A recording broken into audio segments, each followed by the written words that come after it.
I'm trying. Where's your emergency?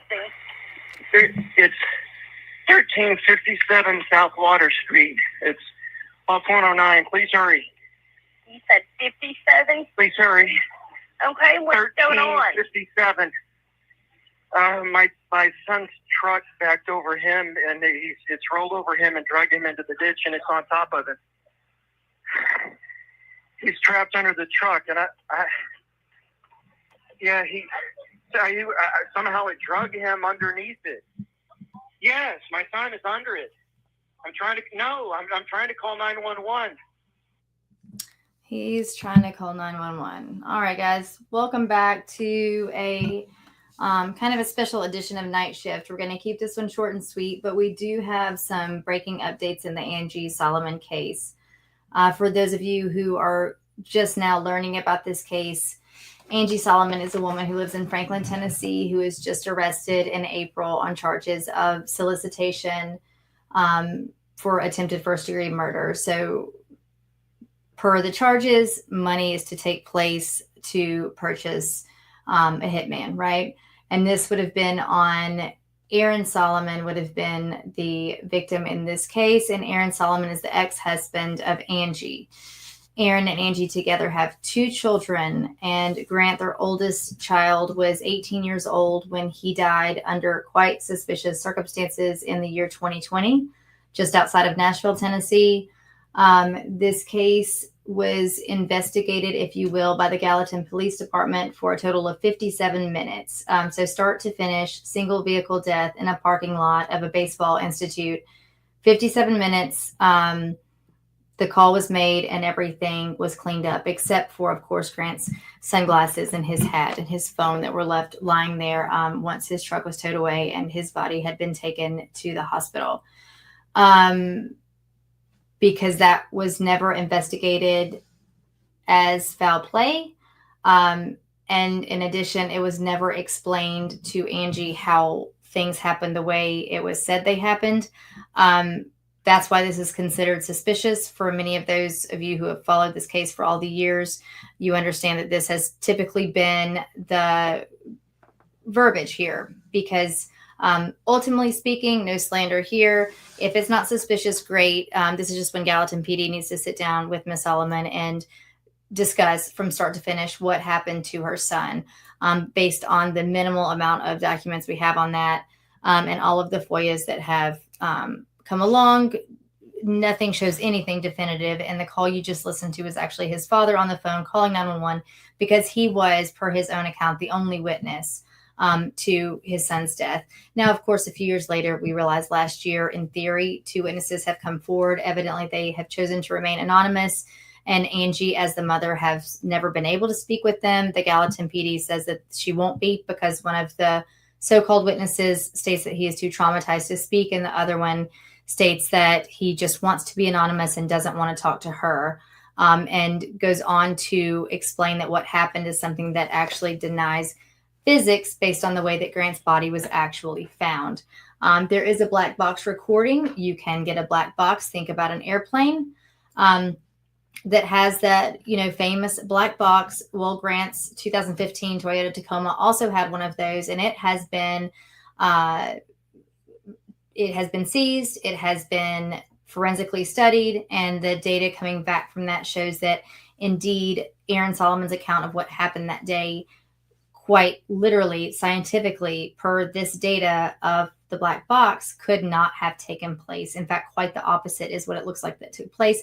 Again, you can always go back and watch our part 1, 2, and 3 on the Grant Solomon case. That's not what we're here for tonight, but just that was our quick recap. Moving forward, Gracie, who is Grant's little sister.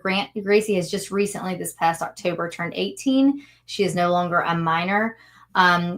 Grant turning 18 was a turning point in his life because he was set to go to court. His friends knew about it. His family knew about it because he was set to try to gain custody of his minor little sister while his father was still in no contact to her, so that once he gained custody, his father never could come back after her. This is amid allegations per Gracie that her father had been abusing her sexually for many, many years. You can find her. Her name is Gracie Solomon. There's a Freedom for Gracie movement. You can find her on YouTube reading her own statement of what she alleges happened from her father over many of the years of her childhood. There's also domestic violence allegations, and any of the allegations that we have are corroborated by doctor statements, psychiatrist statements. We have court documents and all of those things. So don't, these are not empty words that float around. All of the things that we've stated you can find the backup to all of these everywhere you want to look. Okay. So that sets the scene moving forward. And then we have Angie Solomon, who, like I said, was just arrested this past April, about a month ago now, on charges of solicitation to commit first-degree murder, if I'm saying it correctly in that way. But to hire, I guess that's my solicitation portion. To hire someone to commit the first-degree murder, right? So she currently is she is in jail awaiting a trial date. She recently had a bond reduction hearing last week that was somewhat preferential to her in the sense that the judge did decrease her bond from $500,000 to $250,000. And if and when she is able to secure those funds, she will be released to a fairly strict home arrest until the time of her trial. So that catches you up. But during that bond hearing, the public was able to listen to audio of what transpired the day that Angie had the conversation with the undercover who was working for the TBI, the Tennessee Bureau of Investigation, and exactly what she said to him and how this went down. Now, Brian is a retired homicide lieutenant. His background obviously involves a multitude of investigations. This is something we've been picking apart. So what were just some of your brief overview opinions of what we heard in terms of the audio there when she was speaking with the undercover? And really quickly, on a side note, the breaking news, the update is directly involved. Actually, specifically what we're talking about tonight is the confidential informant. All the talk has been about the CI, and this whole time waiting on the other shoe to drop has been, who is the CI? How in the world did Angie get involved with someone that she trusted enough to talk to about something like this when she was notorious for not trusting a soul? And then also, on the other side of the tongue, someone that would then turn in this kind of fashion. So that's what we were actually coming on, kind of breaking with you guys today about. But just really quickly, in terms of her audio, when the transaction took place with the undercover and Angie in the vehicle that day in Franklin a few weeks ago, what were your thoughts on that? Yeah, it sounds, and people can watch it or watch the hearing. It was just what I would call weak to me. It sounded very one-sided with what inevitably is considered a UC or undercover that's a TBI agent, Tennessee Bureau of Investigation. But to me, like when I'm listening to it, I'm not sold on the idea that the person who is talking to the TBI agent or the undercover is like so focused on wanting this to happen. I don't know. It sounds on like the act being carried out. Yeah. When you're listening to the audio, it sounds almost like the undercover is trying to extract information from her, what she wants done, and then payment. And to me, it doesn't scream what a lot of cases are when someone is hiring what they think is a hitman. And I know movies make it one way. In reality, it's often someone who, is bitter, is angry. They want a person gone. And sometimes in very direct language, I want them to suffer. I want them to do this. I want them to do that, whatever. And it's laid out just like a business transaction. But to me, I didn't hear any of that. Yeah. In fact, the word, I guess I'm going to run the risk of some of these words in the sense that we're on YouTube, but when you go back and listen to the audio there, when she had the exchange with the undercover TBI agent, when Brian refers to almost the urging of the undercover toward her, she came in and actually she wanted to tell her story. So this is a woman who is being charged with, with this charge, but the whole first, I would say third of the time she's speaking with him is explaining her history, explaining the history of Grant, of Gracie, of, what happened under the hands of her ex-husband. And it was more, there were emotional times, there were crying times. I'm not saying that people can't cry and they commit a crime. I understand that. But this, to Brian's point, sounds to be someone who could have been dissuaded from the act. I think that's kind of what this comes down to, is like that undercover could have actually been like, this probably isn't the best route. And she would have likely said, I think you're right, and leave. Like when he asked what should happen to him, two things happened. It was never a direct order to do the thing, right? And that's, I think, what Brian's touching on, because two things. One time she says, she said, what do you think should happen to him? And she said, well, I think he should be in prison or under the ground. And then she goes on to explain more of their legal battles and then kind of expound upon that to say, but he can't go to prison because he can't, like, I will never win. Like, he will never lose. Like, he just digs in and he knows everyone and he is so well connected and he has so many funds and everyone has just believed him this whole time, regardless of the documents she has. Right. And so that's kind of her explanation to him. It wasn't a matter of fact, he needs to die. It was I'd settle for him going to prison, but it doesn't seem like that's ever going to happen. Again, we're getting in the weeds with this, but when you're looking at the criminal element for this kind of a charge, it can be met. It can be met strongly. It can be met, and it can be met in such a way that it could cast potentially a shadow of a doubt amongst a jury. And so when it came time for payment, which is part of the criminal element of this charge, it's payment or promise of future payment. There are some ways to knock holes in that too if you're the defense. And look, I'll tell you, we never come on here and talk defense strategies. That's generally not what we do. But we do if that's what seems to be the right thing. And so in this situation, when it came time to discuss payment, she literally said, I don't know, it sounds cheesy, maybe my word. I'm not a lawyer. My word is not promise of a future payment, and it is not a current payment. But then instead, when she finally continues to tell him, he even mentions the trust fund that is in her daughter's name to say, is that something that you would have access to? And she says, oh, that's for Gracie. She immediately specifies that's her daughter's trust fund that doesn't have her name on it. Okay. So money being the motive has never been the salacious headlines immediately where, woman hires hitman for trust fund. Like, no, when you actually listen to it, that's not what happens. In fact, the undercover is the one who suggests, and then to Brian's point, urges, finally he comes up with, well, what about, do you have the registration for your car? And she even almost scoffs at that because she's trying to point out the fact that her car isn't worth that much money. And she's like, that car? Ultimately, though, he's still not even asking for the title. He's asking for the registration of a car. Yeah, we're in the weeds of it, but these are the things that lawyers are going to pick apart, right? So like when he says, can I have that? You do not sell a car with the transfer of a registration. You transfer a title. So for that car to be monetary value or to be future payment, that's not going to happen with the registration. To the point that after asking, I'd have to go back and listen. I'd say between 4 and 6 times, he says, can you go get that registration? She starts to cry. She waits. She hesitates. Then she says, I just don't know. And he says, I need something with your name on it. To the point that he almost blew his cover, I would say. I mean, if I were his peer back at work, I'd say, hey, let's not say that again, right? So, that's all fine and good, but that's kind of where we're at with this. So this isn't quite as clear cut in a certain way that I think it was initially reported upon. And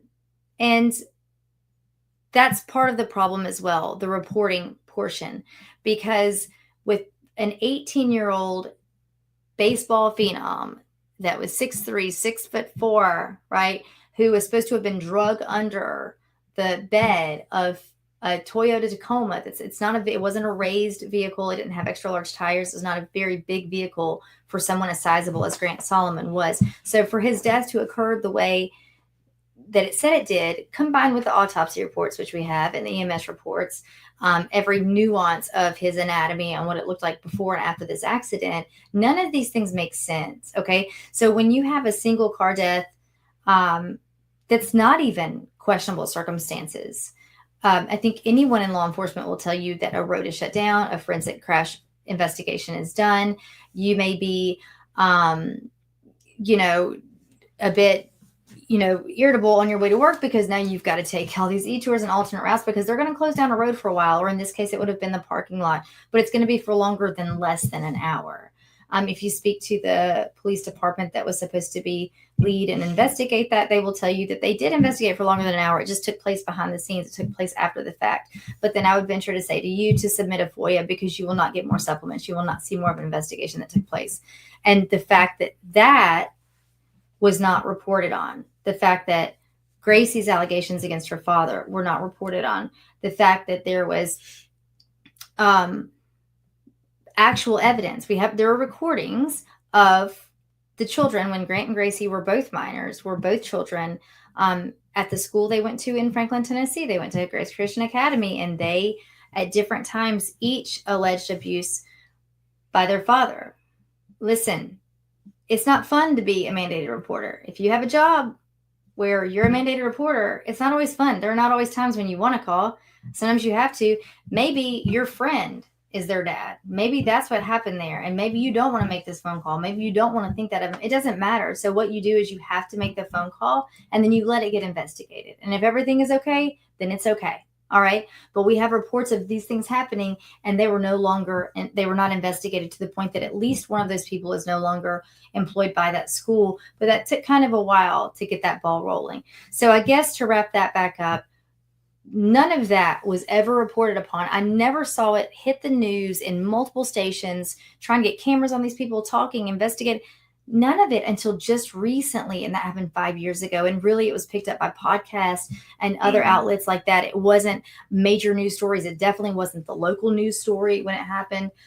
Yet when when this charge comes about, immediately she's thrust into the spotlight. And all it says is Franklin woman, alleged hired hitman against ex-husband former anchorman. Well, there's a reason he doesn't have that job anymore. Okay. I'm going to let you guys look into that stuff, but just pay attention to the way things go. And I don't know. I think something I always say to the kids is just, don't be seagrass. Don't just flow with popular opinion. Sometimes you can, you question, you look into things. And if it is what it is, that's great. If not, it's worth it to take a moment. And that's where we are here. So in terms of questions, the biggest question we had was who in the world? We know Angie. I mean, I'm not going to make any bones about that. We know her personally. We know friends of hers. We've kind of been, had our hands in talking to her for a while now about this stuff.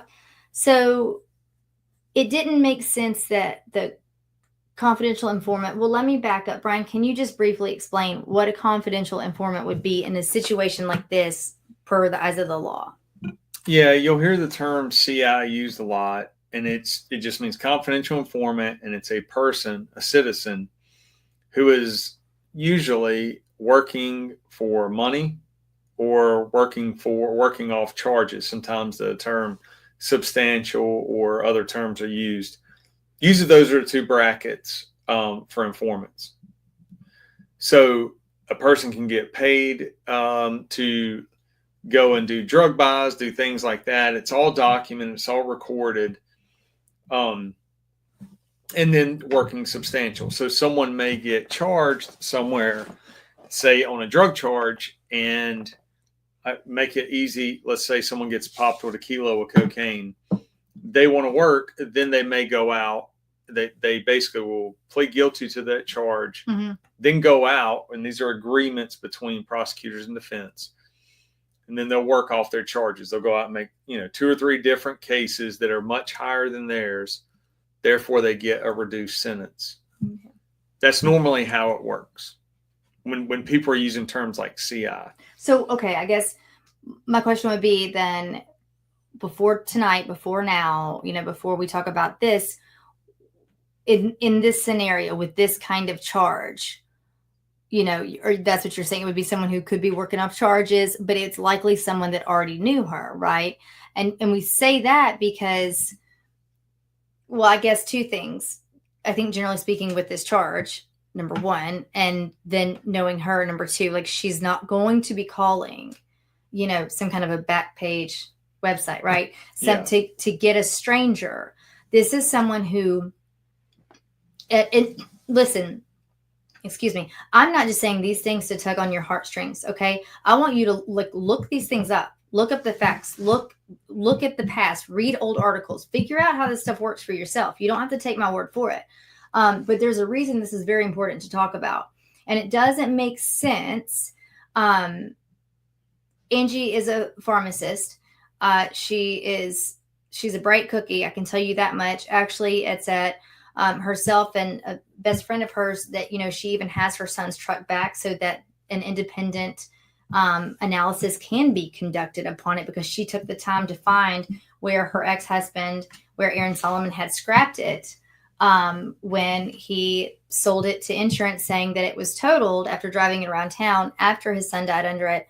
And it went to scrap in perfect condition. Okay.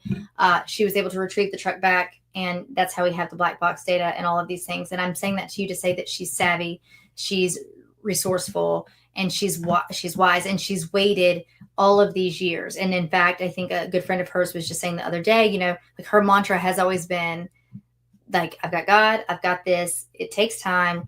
I feel good about this. We're going to do this for Grant. We're going to do this for Gracie. This is going to work out. She wasn't one to snap and say, now I'm going to do this thing. That's just a crazy thought, a crazy idea. It doesn't sound like something that would just come to her brain. And it certainly doesn't sound like she's not someone to call a stranger. She could hardly trust anyone she spoke to on a day-to-day basis. And you can't really blame her with the history that she has.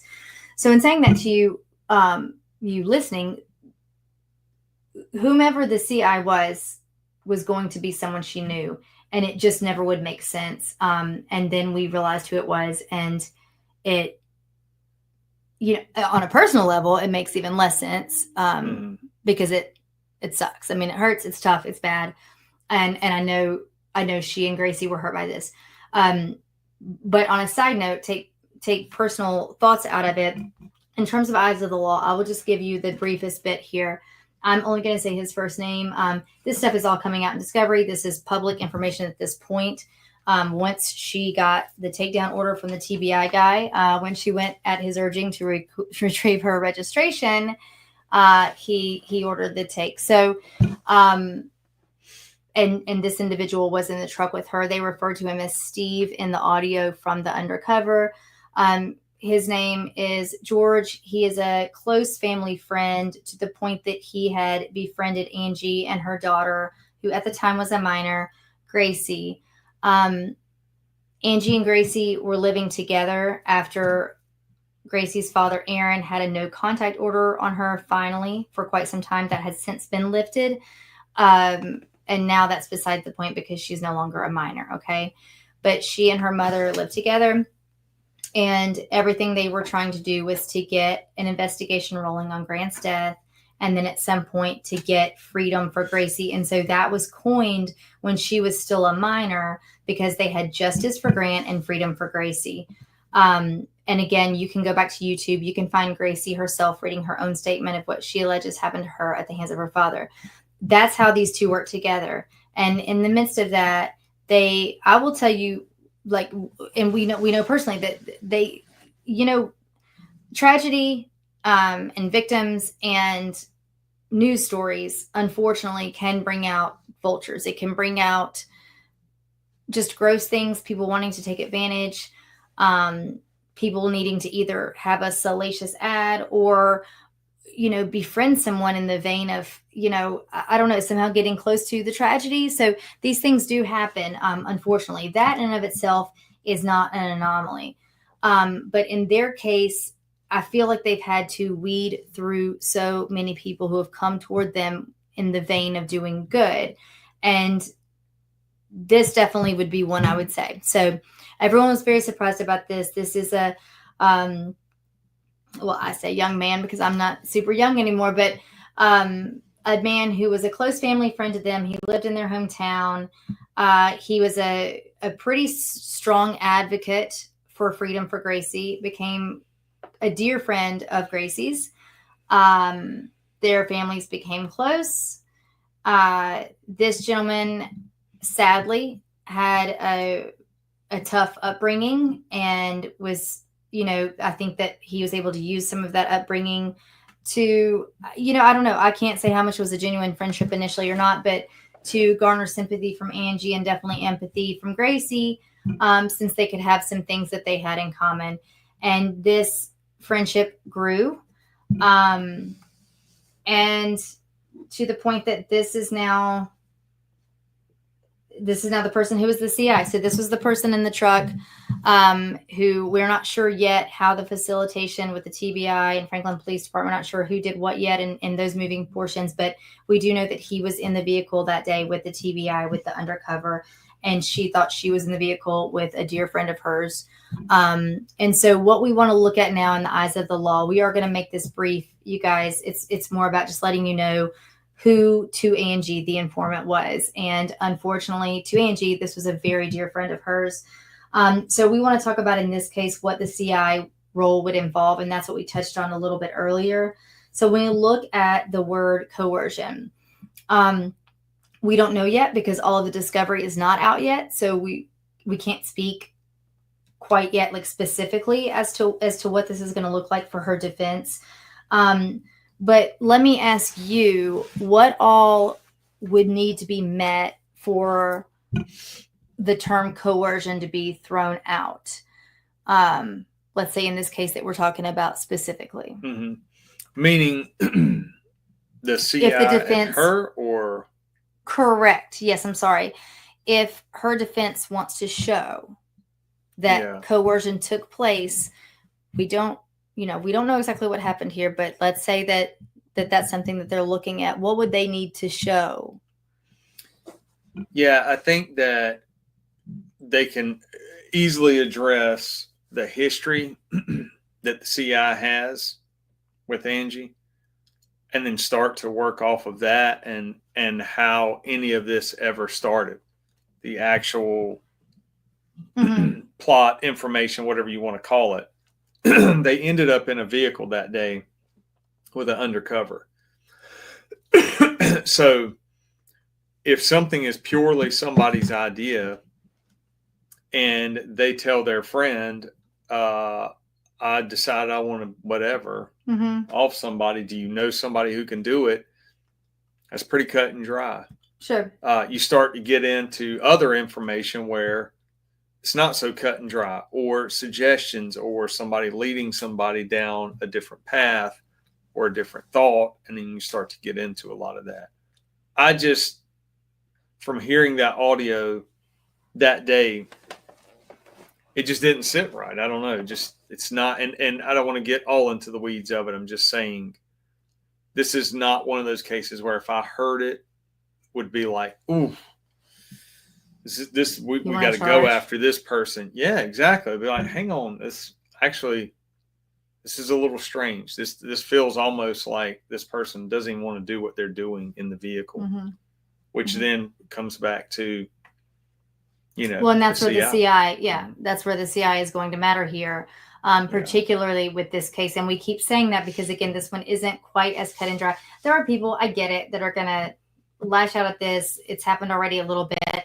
And I understand it, because you're going to say, no, she went there. She didn't have to get in that car. She didn't have to say she wanted this to happen. She didn't have to promise future payment, right? But I will tell you, a good defense attorney is going to be able to poke holes in a few of those things. I mean, I would even say if she promised future payment to be money out of the trust fund, that trust fund did not have her name on it. That was not her money to promise. So I think that if I'm defense, I'm going to mention that as well. Either way, is there a way that defense could use emotional manipulation as a form of coercion? I would assume so. Okay. I guess so. Okay. I think there is a strong argument to be made about this. This is, I think, an example of that, where if this were like in the drug world and it was some CI who the only way they know one another is through a drug transaction, it's pretty cut and dry. Sure. It's easy. But when it is an abrupt shift, I think, in behavior of someone doing something that's out of the ordinary. She's not a career criminal. She hasn't been involved in acts of violence and in and out of prison or arrested. She actually speaks against it. She'll say, I would be willing to bet that there have been times when the idea of violence has been suggested to her. And I mean, like she said more than once, like, I've got this, God's got this, like it's going to take time. Like, I'm tired. And there will be times when she kind of backs away from the media, from things for a while, and kind of gets her wits about her again and comes forward. But I will tell you that, speaking of wits, before we wrap it up, she does have a long-standing history with documentation from different, again, physicians and psychiatrists. And so when it comes to the allegations years ago of abuse and then moving forward, she's not crazy. I get that. You will have a psychiatrist who has said previously that she is not suicidal. She is not unhinged in this kind of way. She does suffer long-term effects of PTSD, which we have a few followers that listen to Night Shift that have spoken, come forward in terms of talking about domestic violence and things like this, aside from this case. And they talk about feeling crazy, like they know they're not mentally crazy, but feeling crazy because people don't believe them. They feel like no one's ever going to believe them because often their abuser is, put together, sometimes in good standings in the community, oftentimes will have more access to funds than they do, or whatever. And over years, especially in certain towns, small towns, you guys, this does apply. If you don't live in a tiny, small town, it may seem silly that people say this. It doesn't always happen, but it certainly can. And when it does, it can be really gross. Okay. And so, her psychiatrist has spoken in the past, and we'll wait and see if he does at this trial, if this is something that comes up, that, there is something to be said about symptomatic long-term PTSD as well. And so, and feeling like you're in a corner when it's just not getting better. And, so we'll see. But we did want to come to you tonight today and at least talk to you a little bit about that informant. I know that's been the guessing game all over, in terms of anyone following along with this case, whatever side you might lie on. But I do urge you all at every turn, please look into this. Do not take our word for it. Like, you can look up a lot of these documents online. If you go to Justice for Grant, they have photos from the scene where his death took place. You can hear 911 calls. I played a bit of it leading into this show today. You can find pretty much everything I spoke on today. You can go on and find, because they've been so diligent in keeping these things out in the open, not because it's fun, not because it's easy, not because it feels good to have that kind of attention garnered on you, but because something has to happen to where there was actually light shined on that child's death and shined on his sister's abuse. And so that's always been the goal. And now we find ourselves, unfortunately, where we are here. And so I do think it's going to be, as we talk to the family and as court moves forward and a trial, eventually ensues, we're going to see what this looks like. But we wanted to let you know who that was. I think it was a harsh reality for the family. And I think it was a big surprise for everyone involved that this is who this guy was. So moving forward, I don't know. I think that's wraps it up. Yeah. All right. We will always let you guys know of any of the latest developments of this case. And please feel free to reach out, ask any questions you want, or, say whatever you want. But I do encourage you to look into it yourself. But until then, guys, we appreciate you on Night Shift, and we will see you next time. All right.